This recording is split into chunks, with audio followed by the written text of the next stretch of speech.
And we are live. And good afternoon, everybody. Good evening in Adelaide. Tito is a colleague of mine. Thank you very much for joining me. Tito had a very early start this morning watching the football at what an ungodly hour, 4:30 in the morning.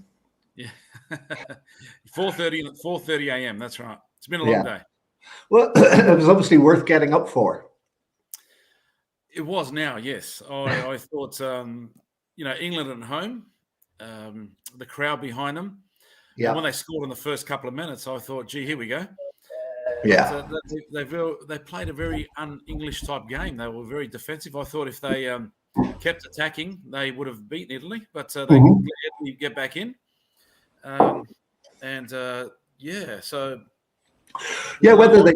Whether they just sort of surprised themselves with a quick early lead, but it just didn't seem to sort of push on. No. The dream continues.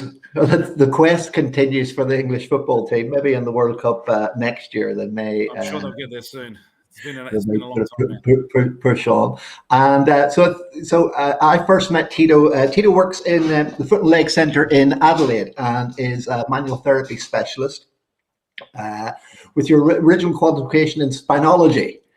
Yeah, now neurospinology, so study of the nervous system. Yes. I specialised in foot mobilisation since 2000 now, so 21 years. Yeah, and that's what I met you when I went to train in foot mobilisation, when I went all the way to Adelaide, and I looked back, it was 2001. Yes. And so I went to train under Ted, as you worked with Ted in Ted Jednak in Adelaide. Yeah. So I spent just over 2 weeks out there in 2001. And I could tell you those 2 weeks feels like it was 3 weeks ago. Yeah, and we actually last met in Rome, which I'm sure is having a party today because your relations are from outside, just outside Rome. So you're over and back to Europe quite a bit. Well, you were. Usually get there every couple of years. I do a lot of teaching in Valencia, Spain, with the college there. So teaching some chiropractic there and techniques, but also foot mobilization and some dry needling techniques. But I haven't been now. I just realized it was 4 years right about now. Yeah. We were meant to go last year in October, and obviously the world has changed, and we haven't gone yet. No. I was meant to fly yesterday to our Sunshine Coast for some warmer weather, and that got canned because they were in lockdown, and it meant that if I went, I'd have to self-quarantine for 2 weeks, which we're so busy with the business, I just can't afford to do that at the moment. But so in South Australia and Adelaide, there's been no sort of lockdown of or closing or any restrictions in business at all through this. No, I think last year we locked down for a day or two. And it was a mistake. So something to do with a pizza bar, and they thought it was going to spread, but the guy had lied and he was doing something else. So I think it was a bit of behind the scenes type stuff. So no, we're actually looking forward to a break, but we had to open up again, and we've been open ever since. So we've been very fortunate. And when we look at what's happening at your end of the world, we've been so fortunate down here. Yeah, well, of course, a lot of practices are well, everything's sort of in practice wise, but this time last year it was sort of touch and go when the virus initially started, and that sort of helped. Well, of course, I think it gave a chance for a lot of practices to sort of refocus on what they were doing and take a sort of step back, and a lot of moves sort of onwards and upwards from then. Yes. So you say you've been extremely busy. So what works? How do you run an extremely busy practice then, Tito? Very busily. We have been busier than ever before, probably since, when I first, because Ted's not part of the business anymore. And we still catch up. He's still in Adelaide, so we catch up quite a bit. It was his birthday a couple of weeks ago. So I sent him a message. And remember that little speaker? Oh, actually, I better not say because he might hear this, but he'll be getting a surprise about something soon. But we haven't been busy for a lot. We've always been very busy, but now it's actually extreme busy. I think people haven't been going anywhere. There's been no travel. No one's been able to go anywhere. So they're working on themselves more. They're running, they're exercising, injuring themselves more. maybe they have a bit of extra cash to look after themselves. So we've been very Yeah. fortunate from that perspective. Yeah, no, I think there definitely have been lockdowns. Everybody was out exercising, cycling, walking, running, and as you say, there were a lot more time then to spend on sort of fixing them, helping themselves. Yes. And it was great that the businesses that I work with were the ones who regularly were staying in contact with sort of patients sort of before the sort of lockdowns. I mean, they really came out of the other end of things at a really sort of a really growth rate. And I think that's and as you say, it seems to be all over. Is that just reading a couple of posts over the weekend? People are booked out till sort of September, October time, and really too busy. But I mean, the practice in Adelaide is quite different from a lot of foot practices in terms of. I mean, you guys don't open sort of 7 days a week type of thing. I mean, you're pretty. You obviously it's you work it as a more of a lifestyle practice. Yeah, absolutely. We work very hard, but like for example, we have. Mike and myself have Mike Talbot, who's a podiatrist. So we're both directors of one office in Kent Town, and Mike's got the other one at Glenelg. So they're opposite ends of Adelaide.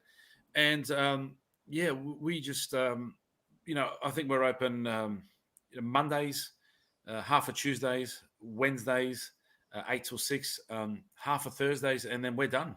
So. And like last week, we had a team meeting. We still do training of practitioners, training of our front admin staff. So we do a lot of that in the Thursday afternoons or Fridays. But we're not on the tools as such. Yes. 9 to 5. No, it is definitely a lifestyle practice. We make sure we balance ourselves with, we work hard and then we play hard, and, we have a lot of rest time and recharge. We're really big on, self-care for ourselves and our team as well, because we all got families, we've got kids the same age. And we want to make sure that, they get the best of us as well, as we do of them. Yeah.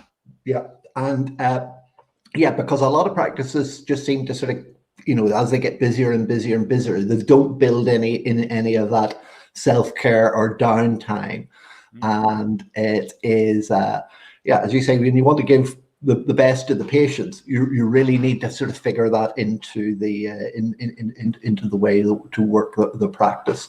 And and when you go, or when you're training people or people come and visit the practice, do they find it sort of quite odd that it's only sort of, I say not that but everything sort of, I've been there. It's very busy. It's very productive, very patient focused within the clinical hours.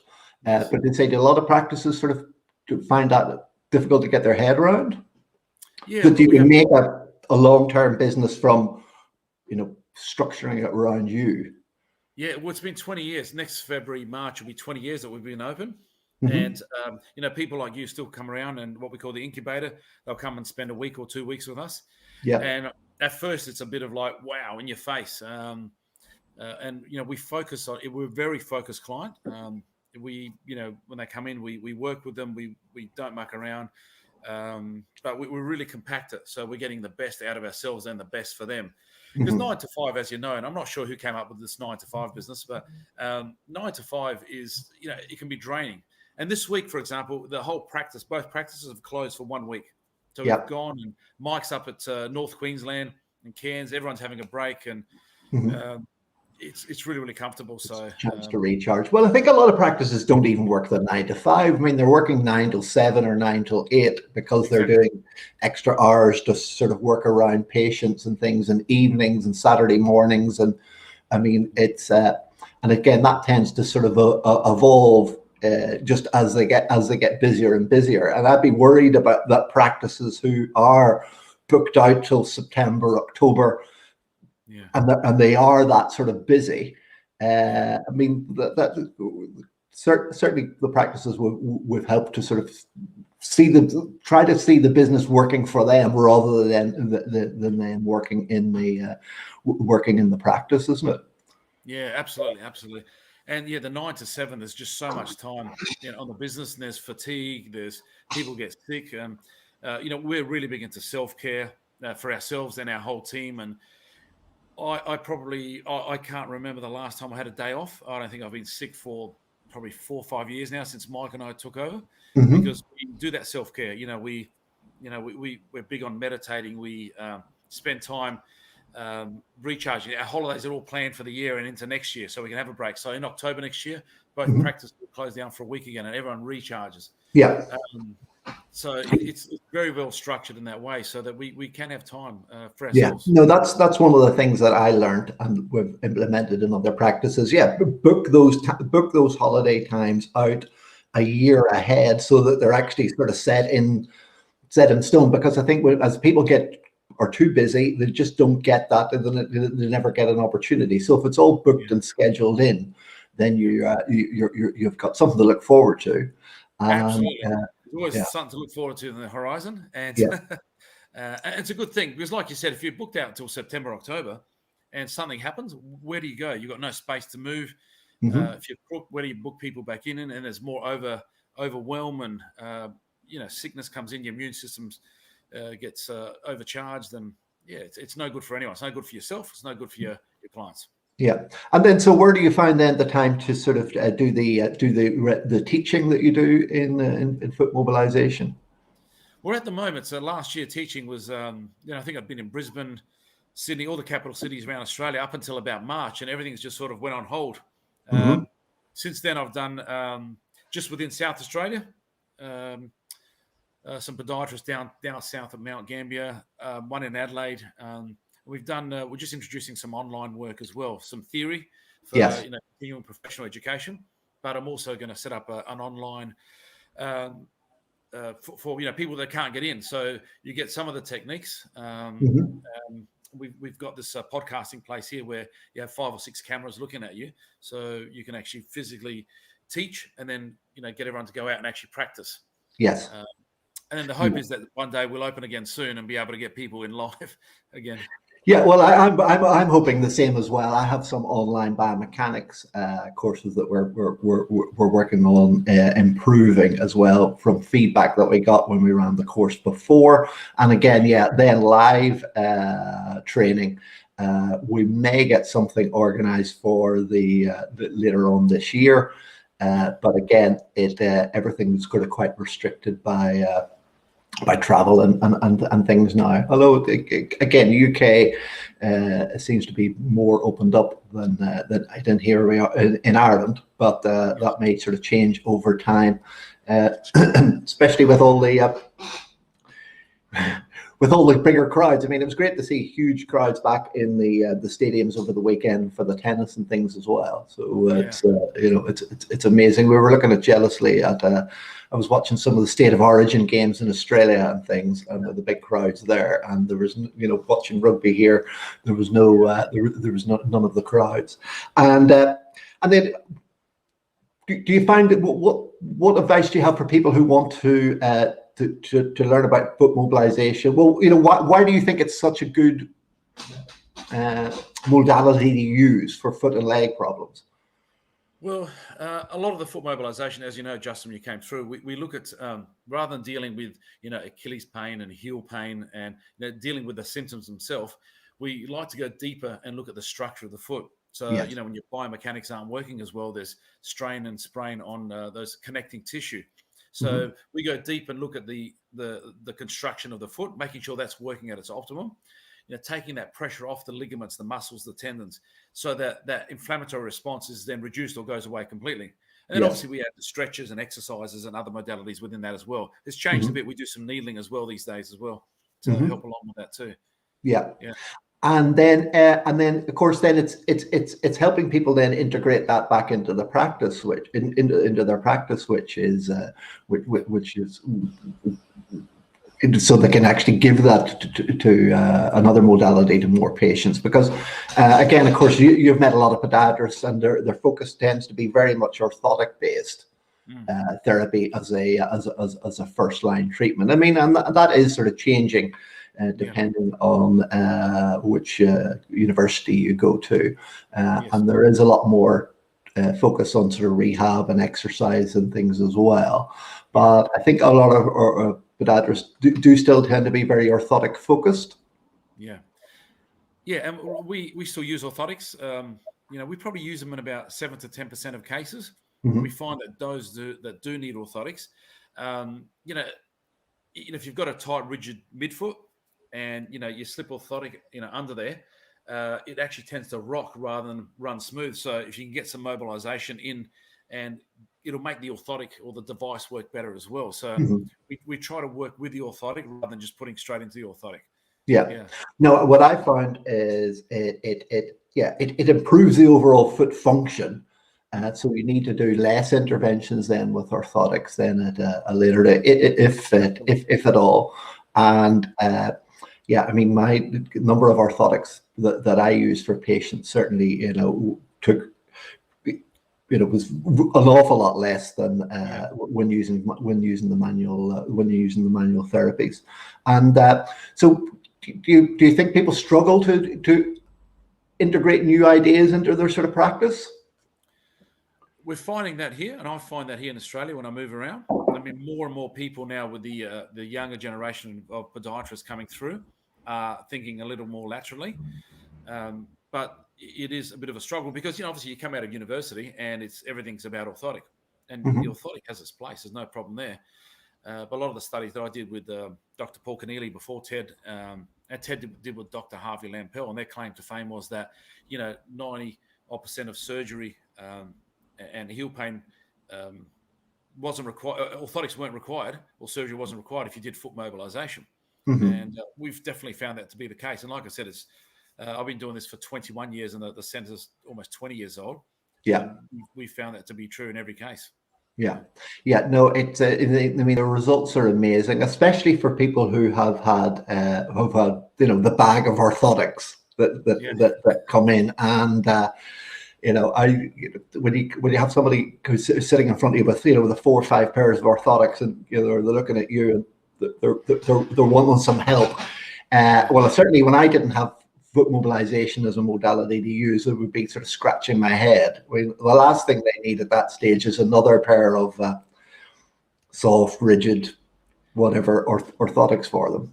Yeah, of course, because every practitioner can come in and you look at the orthotics, they tip the bag out and go, I could do better than that, and I reckon this is wrong and that's wrong, and then it's just another variation of someone else's common theme.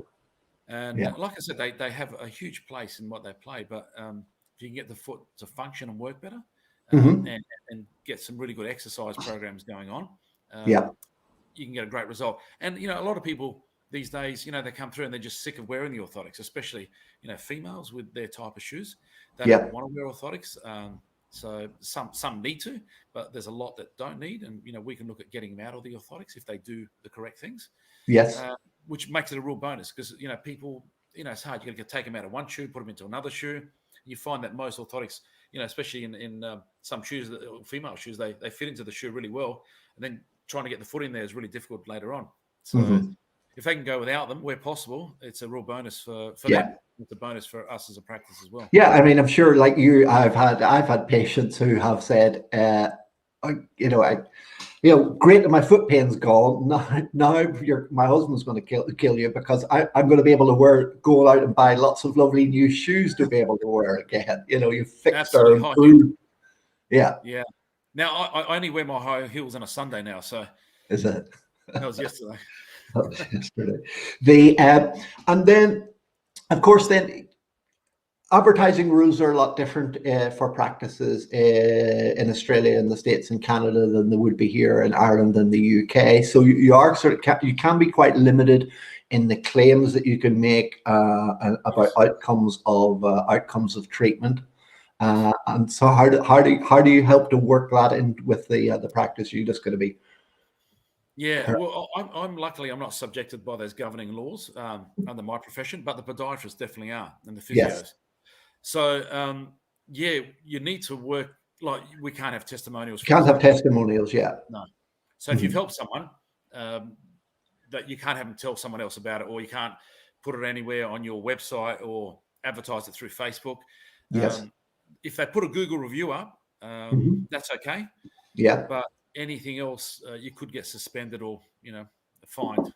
So what we do is, look at, rather than having, we've not being sneaky, but we're trying to find a way to show a lot of the other clients on how we are. So we talk more about, rather than testimonials, we talk about the experience that they have with us.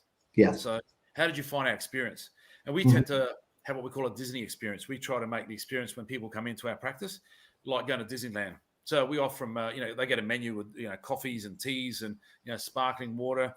We have different things going on. We give them prizes. So we try to make it a real good day out. We have fantastic music. We have competitions. Mhm. So they get a different experience. It takes them out of their day-to-day life where everyone's so, pressured and it's mundane. And Yeah. they walk out of there and, we have videos on of, getaway shows of people going to Ireland and Italy and Spain and over to the UK. And, everyone goes, oh my God, I want to get back there again. And, I can't. And they leave the center thinking, wow, this is fantastic. So we get them to speak about the experiences. So when you ask people, how did you think, what did you think of your experience when you came to the Foot and Leg Center? And obviously they start talking about, oh, my heel pain's gone. It's fantastic. And that's where a lot of editing programs come in. So you cut all that out and you just leave the experience of how they felt when they left there. Of the experience of were left and promote that. Yeah. So that makes it difficult. Although, I mean, I have seen some our Australian colleagues again on posts on Facebook. As you say, there's some, there was somebody posted up the other day, a patient brought in a report from one of the sort of sports shoes shop that they were, recommended certain shoes and certain things. And colleagues were sort of like a little bit concerned that they were, the patients weren't getting the best advice. But again, it's difficult for patients to know where to go to get the best sort of experience, to get the best treatment. Yeah, and look, it is difficult because the governing body is there to make sure there's no charlatans and, people are working within the realms that they need to. So it's there for a reason, but you still want to try to get out to a client base to, because obviously we get into this practice and this type of work to help people. We want to help people the best we can so they can live the best lives possible. So newspaper doesn't work anymore. So I don't know about you guys, but you put something in the paper, no one reads the paper anymore. Everything's digital. Everything's Facebook. Mainly Facebook. Instagram is slowly starting to come along. And different mediums, yeah. So no, I found newspaper worked very well. Certain newspapers in certain areas were extremely good. I think. Yeah. It's dead zone here. Is it? Okay. Yeah. And even the Sunday papers, because I remember before you guys used to sort of have a story. So we put it out in a Sunday paper and get 50, 60 leads. Now, we tried it last year. It cost 3 times the amount, and we got 3 leads. Okay, so newspapers really... Yeah. Everybody's online again. Okay, that's disappointing. No, I mean... Yeah, no, in Ireland up until, when I was still having my practices and we're running newspaper ads up until, it was $8 to $10 dollar return in every pound or every dollar invested. So we were still, I would still between 20 to 25 on average from a newspaper ad. Wow, that's great. So it was, but again, of course, it wasn't the only thing that we were doing as like you are. Again, we were running Facebook ads, which are still working quite well to generate leads, and our email online sort of marketing, because we had a database. And I think that's what some people struggle with is what am I going to talk to the patient about? We used to send out at least a weekly email. Not just and just keeping in touch. And it's like, I'm sure your next week or last week's one was Mike's going on holiday on the Gold Coast and such is happening. We're taking a week off. I mean, it's just talking about what you're doing normal sort of day to day. You don't have to overthink it too much. But no, we have a recipe of the week. We have some foot related story. We have a client that's got, has done really well. We've given them a prize from a basket. So there's a photo of that. Mm-hmm. There's some part of our blog that we link people to. We've written a blog. Yes. So there's a lot. We have a funky footwear day, and there'll be photos of the funky footwear, people with their socks. So there's plenty to do all the time. Yeah. It is just sort of thinking a little bit. I mean, you know, the last thing somebody needs, I keep saying, is is another Achilles tendon blog or a Freiberg blog or something like that. I mean, you know, there's talk to the patient and meet them where they are. And of course, people don't Google that. They Google, I've got a sore Achilles, or I've got foot pain when I walk or play soccer, play football, and those are the sort of things that they search for. And are you guys using a lot of Google Ads, or? Yeah, basically, all our most 60% of what we do is referral. Yeah. Have an internal referral, which is pretty good. But Google AdWords and Facebook are our main two. A little bit of Instagram we're playing around with, but it's basically Facebook and Google AdWords. So people are Googling, I've got heel pain and I've got bunion pain and whatever it may be. Yeah, no, my breakdown in here in Ireland was about 30% referral, because we weren't as established as you guys were, and then 30% from 30 to 40% from Google Ads, and then the newspaper ads would bring in about 25%, and the rest would be sort of Facebook as well. And I think it's smart to have a good, a few towers of advertising. Rather than just doing one, because if one dies, Facebook says, look, we're going to change the algorithms and we're not doing this anymore. Then if everything's Facebook, then you're stuffed. Yeah, so you've got to have your emails, you have your, your whatever you've got. You got to have your different towers of marketing going. Yes, no, email is definitely worthwhile because it's quite cheap. It's direct to the patient, and if you're talking about interesting enough things on a regular basis. People do engage and get involved in it. Although I think, as you know, a lot of practices struggle with, having a sort of consistent sort of plan. Sometimes it can be sort of quite scattergun approach, and it's not actually, that didn't work and it might never work, and, don't try it again. And, especially if they have been spent out money on Facebook ads or Google Ads, and they haven't seen return on it, they sort of discount it. So I think when it's done right, I like to think I do, then you do get a good return for it. But again, it's having the right message and having set in front of the right people, and then it's what you do after that. I mean, I think a lot of people do advertising today to hope that the phone is going to ring tomorrow. Yeah, it doesn't work that way. Doesn't work that way. It's a lot of a longer sort of process. There's different, what we call different types of touch points. So I think now the latest reviews that I've seen, that people have got to see you 20 times before they trust you. So you got to do Facebook. You got to do educational pieces. You might do some funny pieces. You might do something about a blog. You might do something with gratitude that you're thankful about something. So, and they see you all the time. They get to know you as a person. So when people come in to see me, and I'm sure they're the same with you, they'll go, "Gee, I feel like I know you. I see you all over Facebook." And, but they get comfortable with you, and then they'll come in. They'll have a sore thought, something will happen, or they'll refer someone, and then off you go. Yeah. The one ad, and then people are going to ring, and you're waiting by the phone. It doesn't work that way at all. No.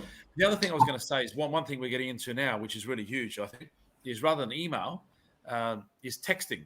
SMSing, because emails, a lot of the emails go to their junk email now, or they don't read them anymore because they're all on Facebook. So, but as soon as you get a text on your phone, bang, everyone looks straight away and they'll tend to respond. So it tends to be a really good way of communicating to people instantly. Yes. Yeah. And I mean, obviously a lot of practice management systems have sort of text reminders and appointment stuff as well, but they are texting out to like an email. Yeah. Send out a bulk text in regards to something that, like, hey, you haven't seen you for a while. If you need to come in, we're here. We're still at the same place. Or we're doing a special on this week. If you got heel pain, then simple things like birthday messages. But I do understand it is difficult for practices to be very busy and to be running at the stands. If somebody is booked up to September, October, they're going to say, well, why would we need to be doing any advertising? any advertising now. But again, the advertising can work if you want to see a certain patient group, or you prefer to work with, runners or footballers, or cricketers or tennis players, or if you want to provide an orthotic or a foot mobilization service. It's easier to then to talk to that group of patients that you actually want to work with. That's right. Rather than just anybody who comes in with with a wide range of foot problems that can foot and leg problems that can present. And this is the key. Like in a paper or a newspaper, you put an ad out there, and the whole range of society sees it. Whereas with Facebook, you can be a lot more direct, and pick the avatar that you want. Yes. So male or female between these ages that do this, that have this problem. So you get more specific, and you can target better with your ads. And I think a lot of people then, when they are busy, then their focus goes off. And I mean, that was something I talked about last week, was in the practices, you get that sort of roller coaster. A couple of weeks you're very, very busy, and then it sort of starts to drop off again. I mean, I hated that in a normal sort of practice, or the way you used to practice, was you were never sure when it was going to be busy. Yeah. And I think when you have some background marketing there that goes on, that sort of tends to flatten out that sort of peaks and troughs. And there was always an excuse. It was the holidays were coming up, or the weather wasn't great, or people are saving up for Christmas and things like that. So there was always sort of some excuse around. It was never a good time to sort of to market or talk to patients.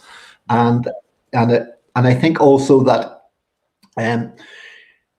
people just think if they have a website and they put it up, that's it, and people will come to it. But build it and they will come. There's a movie about that. And again, that isn't true in all cases, because you need that sort of social proof to be on Facebook or on Instagram as well, so that if somebody finds you on the website, they'll go to the social place to reinforce you. So as you say, there's different sort of touch points along the journey.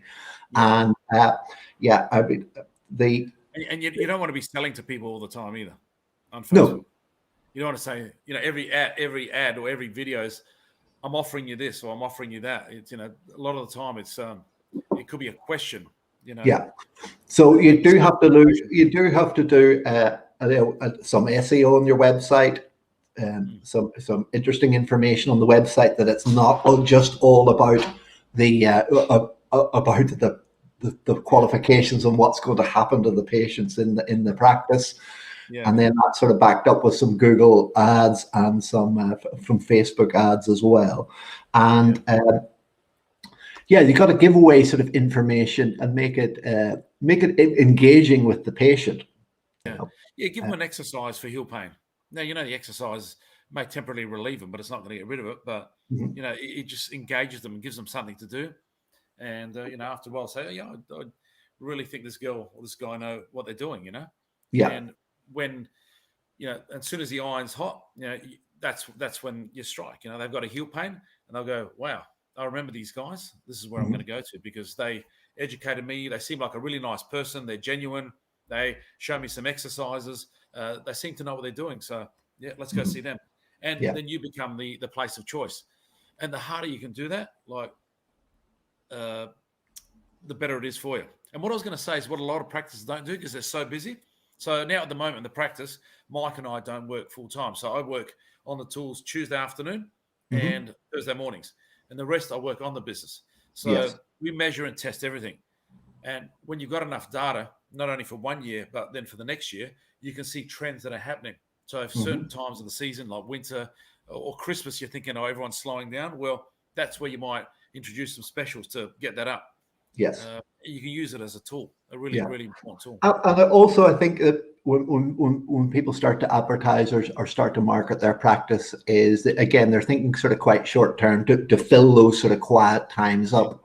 And again, I think if you have your marketing and your message around the ideal patients that you want to work with, but also then those patients, they create a longer sort of like lifetime value for the practice, as you said, which is, again, sometimes it can be sort of quite short term.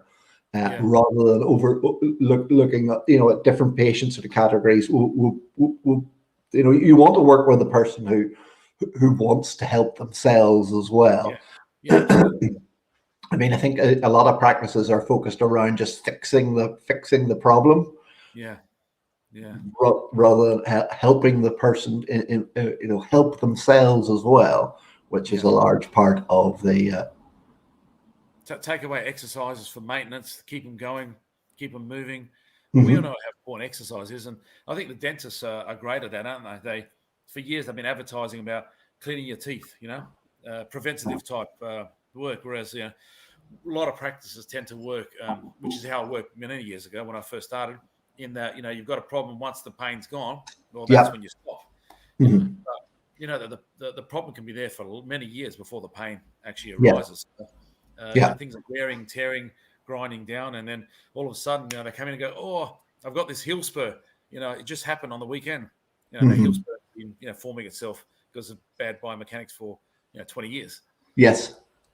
Yes, and I mean that was one of the things that intrigued me that when I first went to Adelaide was, I mean, you had patients who had been in the practice for 10, 15, 20 years, just on sort of coming for maintenance sort of treatment, which was quite a revelation in terms of coming from. A lot of those that were coming are still coming now. Mm-hmm. Still coming through. Yeah, they were 60 and now they're 80. Mm-hmm.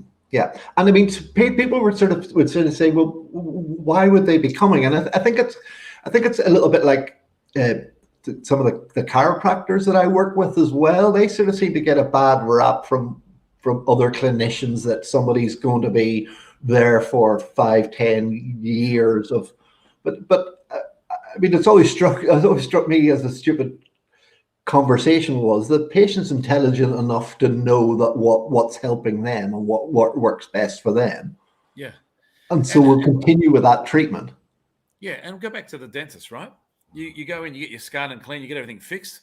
So what do? Do you wait till it all falls apart again, or do you just keep it maintained? Yeah. You think about it, we're talking about the body's physiology. We're working with the body's physiology. Inherently at a cellular level, the body has an inherent organization that always strives to do the best for itself. So, if you cut your skin, you'll start to bleed, but if the cut's not deep enough, it'll start to scar and block itself and stop bleeding. So that's the body's, innate. Some chiropractors call it innate. We call it inherent organization. So that's always there. So it's about, getting your body always checked. So when you're talking physiology, again, if we use the analogy of a gym, you go to the gym 3 to 6 months, you get yourself really fit and you got a 6-pack and you're ready to go. So what do? Do you stop? No, of course not. If you stop, everything's going to fall apart again. There's no different with feet. There's no different with spine.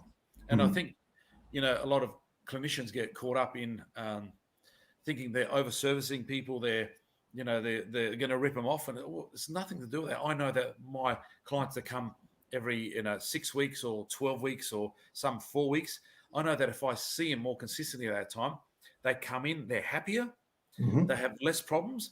If something happens, they recover a lot quicker, and then they become, rather than clients, we call them guests now. They're part of our family. These people that have been coming through from when you were coming through, and we got hundreds, if not 1,000 of them now, they get to know my kids. We have Christmas functions together. We go to their funerals. It's just a whole nother dynamic. It's just completely different. And they're happier when they come through. And that's how I like to work. I like to come through. Hey, Mrs. Jones, great to see you. How have things been going? Oh, I'm walking. I'm running with the grandkids. I'm fantastic. I'll give them a coffee. We have a chat. And bang, off we go. And we'll see you in 4, 6 weeks or 12 weeks, depending on how often they come through. Yeah. That is a lifestyle practice. I'm happy. They're happy. It's got to be a good thing. It's a win. It's a win. It's a win-win. Yeah. Absolutely. Yeah, I think we can all sort of tend to be quite transactional, and you got your 20 minutes and you got to do so much for the patient, or the half an hour. You got to, it's again, we're not looking like longer term. So I mean that is one of the things that we really focus on when we're working with practices is what's the lifetime value rather than just the next week value of the patient. And I think when we start to look at that a little bit more, then it just really sort of tightens up the focus of the focus of the practice. Yeah, absolutely. And it makes it, it really becomes more of a family practice because you get to know everyone. They get to know you. They get to know your families. These, people have been coming in for, up to 20 years now. They are, I don't even have to tell them to pay anymore. They just come in and pay. They pay for visits in advance. Oh, I think I owe you today. And they just, go to the receptionist and they pay. It's everything's so much easier. And like I said, they're happy. We're happy. They're not in pain. They're living the lives that they want. And it's fantastic. Wow. And I think that's also, again, practices we're a little bit, practitioners are across the board are a little bit sort of resistant in terms of talking about money and talking about sort of price and things. And certainly paying for sort of packages of treatment can be a little bit alien, but people pay for packages of right across the board when they go on holidays and they get the airport transfers and they get meals included and different things. I mean, if it's all just very, very transactional, it's not really sort of like longer term. So packages of treatment are a real boon to business.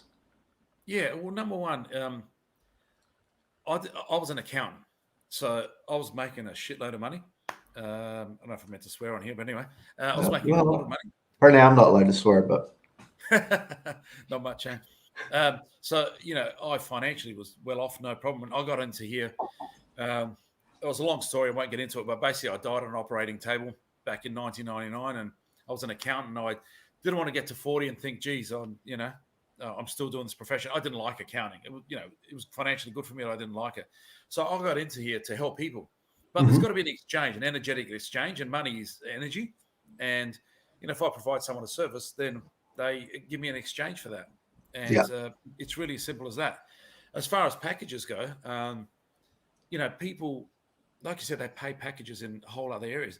We give them the option. So it's a bit different, I think, to when you came, but so we charge them for a one-off visit if they want to come one-off. But if they take a package out of, 6 visits or 10 visits, it's less.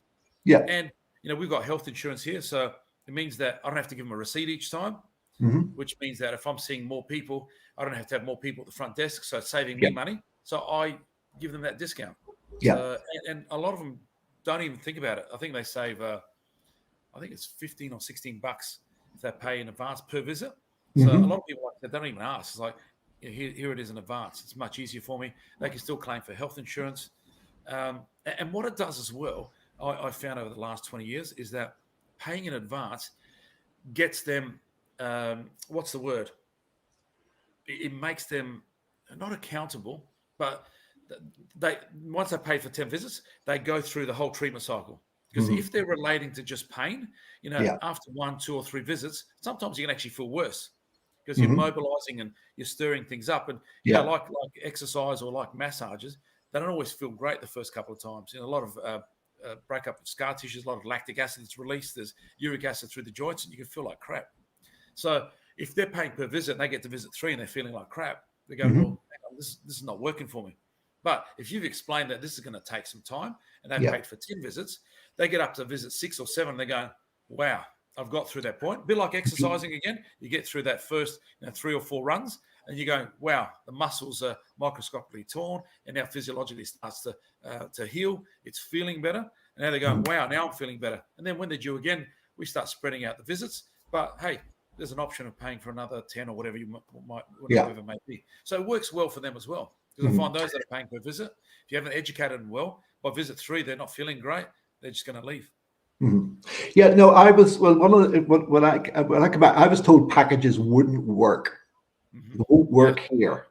Yeah. But the work in Australia and the work in other practices and the work, and sure, we already have an orthotics package. People in Ireland is different. No, people is the same everywhere. That's the whole thing.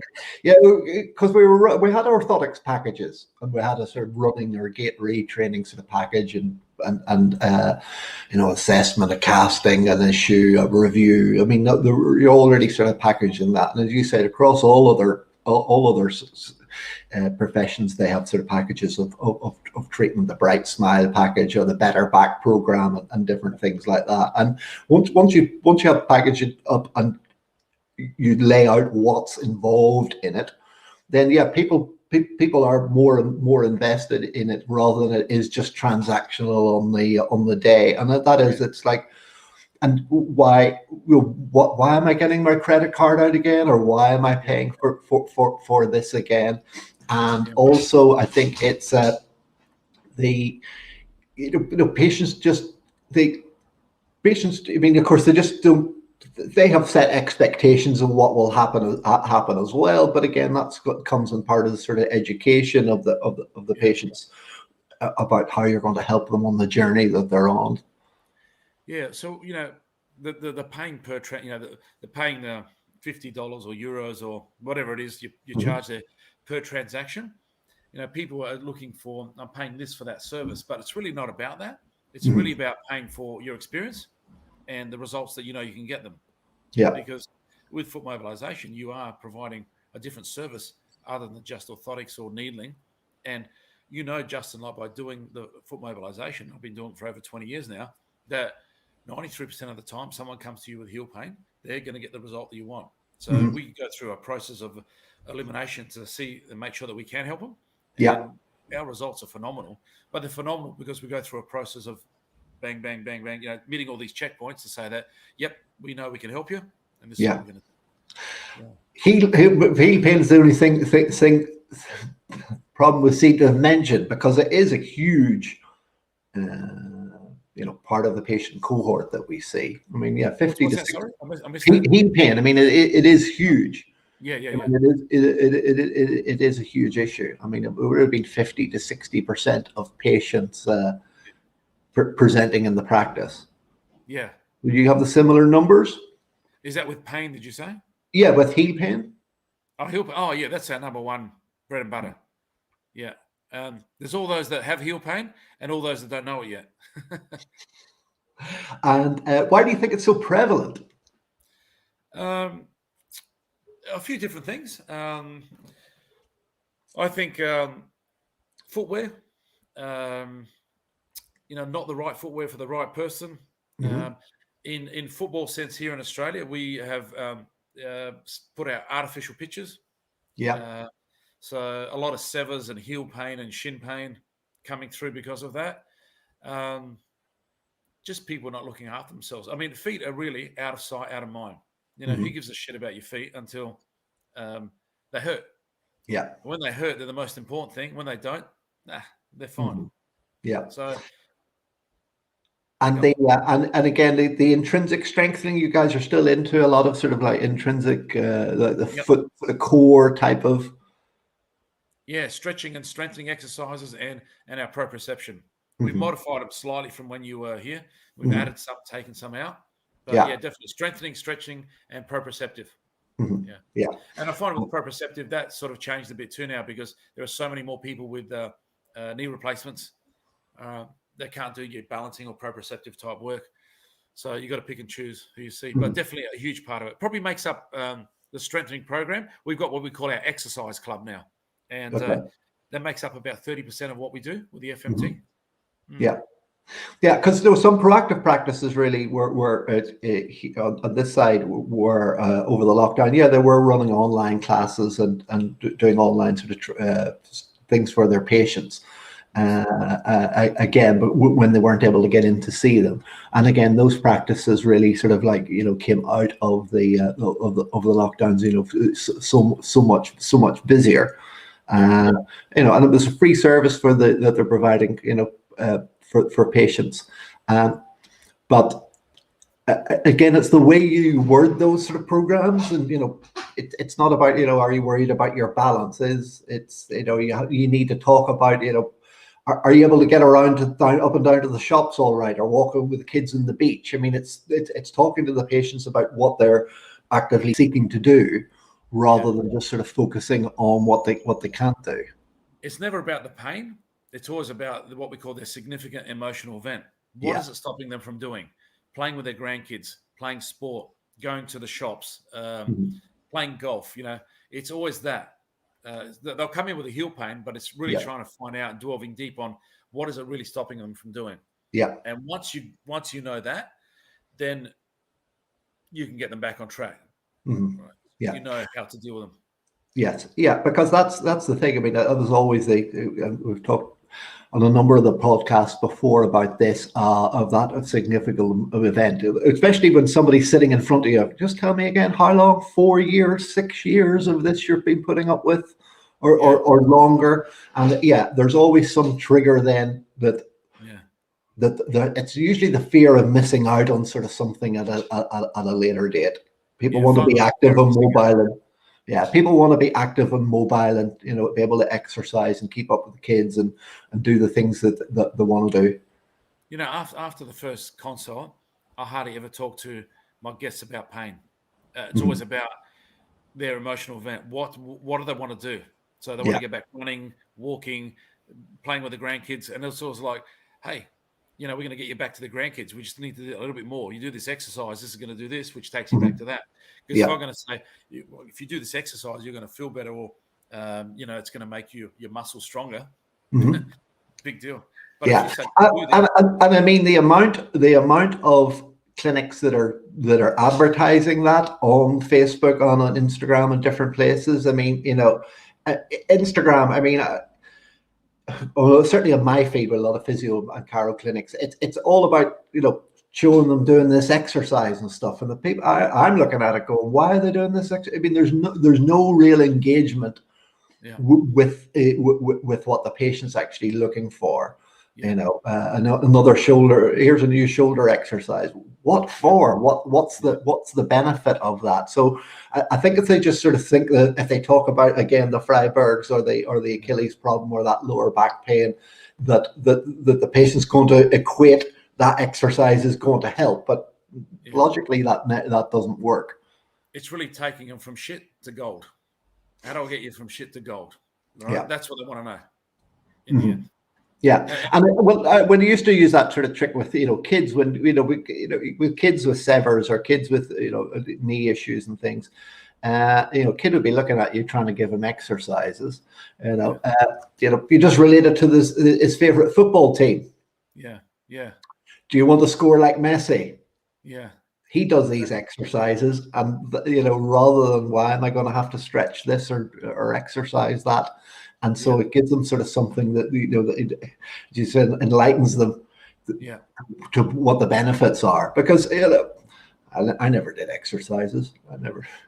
You do them for a few days, you get a bit of benefit. That's right. If you do exercise and you start feeling better, you stop. If you do exercise and you don't feel better, you stop. Stop. Yeah. So there's got to be another reason why. Yeah, no. So I say that I see a lot of practices, and that's what I try to wean them off. Is that they can be putting a lot of time and effort into marketing that isn't given the right message. A patient, the last thing a patient needs to see is another Instagram post about a shoulder or knee rehab exercise and how to get more flexible hips. You got to talk to them about really why they're coming, what their main concern is, and again that what's going to get them to pick up the phone or click online online booking. And so finally, Tito, any sort of top tips about how so as you say it's well, of course, if you're a good referral based practice, but what other things are working at the moment then? Well, referral base is the big one. Internal referrals, also emails. So a lot of emails.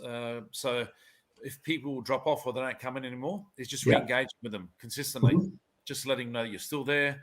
Yeah, because life can take over. Other things can come up.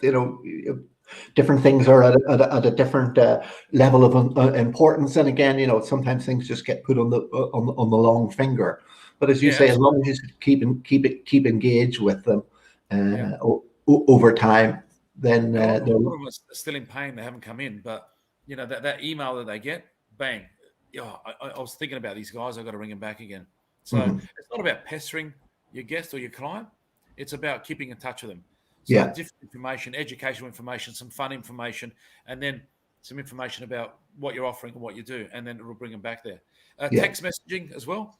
So again, I think texts open. There's 86% open rate. Yeah. And email, if you get like a 20%, you're doing pretty good.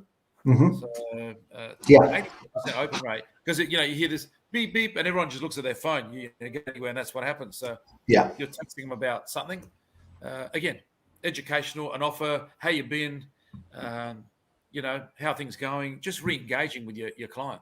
Yeah, no, that's one of the Facebook marketing system that we're using now. It's emails, then with interspersed then with text messages then as well for the patients, and that really increases the engagement. You get a lot more bang for your buck, and it's and it also then brings more leads into the business.